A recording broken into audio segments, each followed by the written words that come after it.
Welcome aboard. My name's Mark Hawke from BoatUS Magazine. Today we're going to be showing you how to clean out the sea strainer on a boat. We're on a Grand Banks yacht right now. It's got twin engines and it's obviously got two sea strainers, one side beside the other.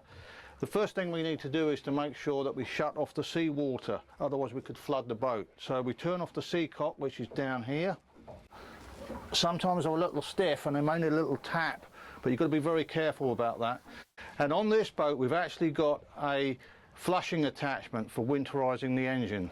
This was something that's been added aftermarket, and before we can undo the big wing nut on top we need to remove that. So I'm going to use this crescent wrench to unscrew this.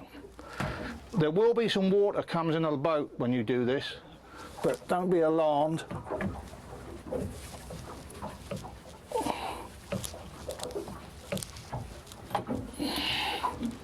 So we'll put that to one side, and now we've got this large wing nut here, so we're going to unscrew that. This one is actually a bronze fitting. There are some reinforced plastic types too. So we take off the top lid, and then inside here there is a basket. So we pull the basket out and that will come out. As you can see, this is pretty clean, but quite often there'll be a lot of rubbish here. It'll be clogged up with weed, mud, all sorts of little shells. So what we would then do is, I don't know if you can see that in there, but we've got a little bit of dirt in there. So we really need to rinse this out on the dock with a hose pipe, make sure it's clean, and then we'll put it back in. Right, so what I'm going to do now is I'm just going to rinse this off with the blast from the hose and get all the dirt out of it. You can actually see the dirt running through the bottom there.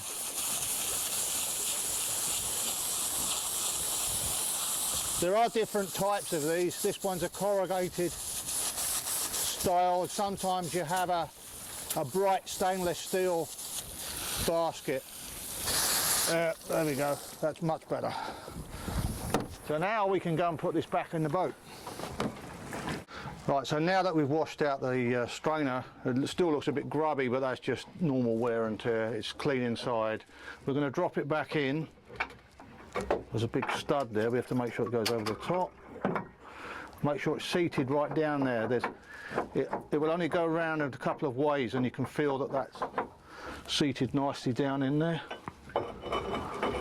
We'll put the lid back on, followed by the big wing nut.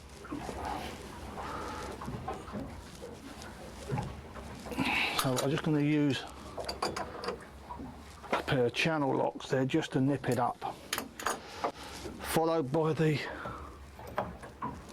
winterizing attachment. Okay.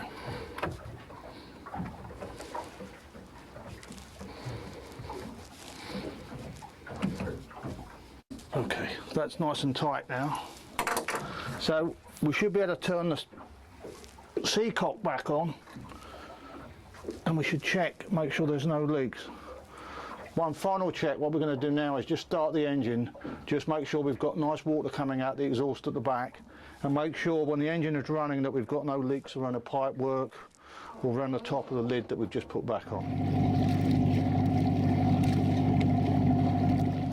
Okay, so we've put the strainer back in, we've tightened everything up, I've opened the sea cock, we've run the engine, checking for leaks. Everything looks really good, so now I'm going to go ahead and do the other side.